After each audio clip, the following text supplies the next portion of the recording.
Cámaras de circuito cerrado de un local comercial ubicado sobre la ruta Acceso Sur captaron el momento en que un hombre es arrollado por un automóvil. El conductor de este vehículo, que entre paréntesis se encuentra detenido, manejaba el rodado en absoluto estado de ebriedad.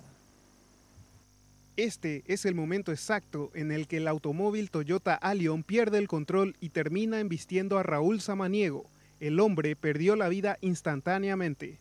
El vehículo era dirigido por Gustavo Javier Rolón, de 22 años, quien iba acompañado por otras 4 personas.